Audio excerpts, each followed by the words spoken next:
Connaissez-vous ces bancs? En fer au milieu. D'autres qui sont sans bande, mais assez petits pour qu'on ne puisse s'y allonger. D'autres où son voisin en face, visiblement, a eu sa bande en fer retirée. D'autres avec une bande en fer bien encore là, mais un coussin quand même pour y poser sa tête. Un seul, sans bande, sans doute retiré encore une fois. D'autres côte à côte, avec leur bande.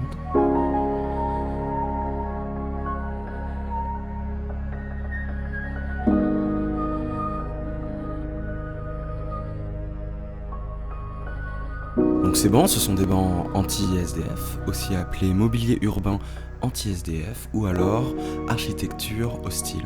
C'est un style, et plutôt un type de mobilier urbain visant à empêcher que des personnes occupent un espace public sur une durée prolongée, notamment dans les espaces commerçants ou à forte circulation. Donc ça c'est une définition de Wikipédia, somme toute assez simple.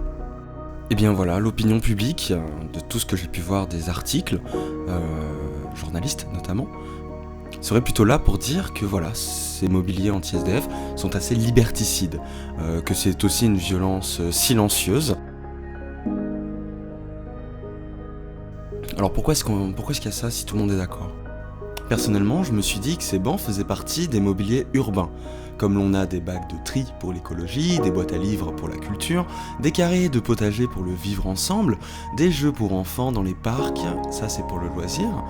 Mais dans leur article « Regard sur l'espace urbain, mobilier urbain », l'agence d'urbanisme bordelaise Aurba parle même de mobilier urbain montrant une utilité culturelle, d'esthétique, qui ne veut pas encombrer le milieu urbain, mais aussi écologique, et donc finalement quelque chose qui démontre d'un humanisme. Et quand je vois des articles ou des vidéos sur le sujet, on y parle de top des pires dispositifs anti-SDF, on y parle de faire le buzz, mais plus difficilement, on y explique la raison.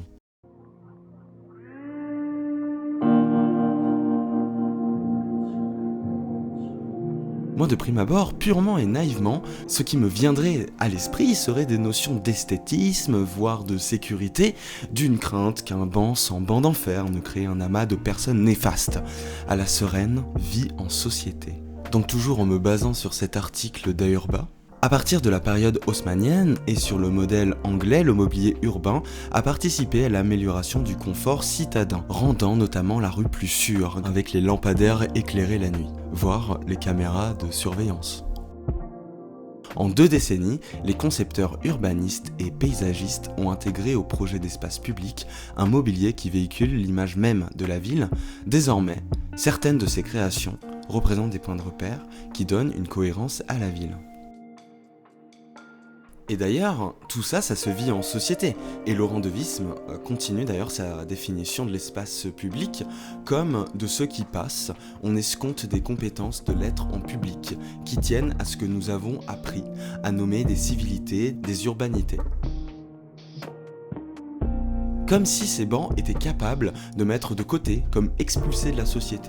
Et pourtant, la simple assise au repos invite à la discussion, invite à être en société, mais plus profondément à faire partie de la société, à exister à travers elle.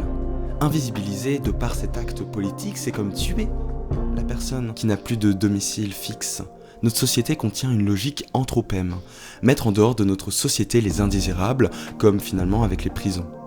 Salah et Marie se réfèrent à Claude Lévi-Strauss, qui distingue les sociétés anthropophages, qui fonctionnent par un processus de digestion et d'assimilation généreuse de la culture de l'autre, tandis que d'autres sociétés, anthropèmes, expulsent l'autre du corps social, le neutralisent en dehors, et n'en tirent pas profit, puisqu'exclu.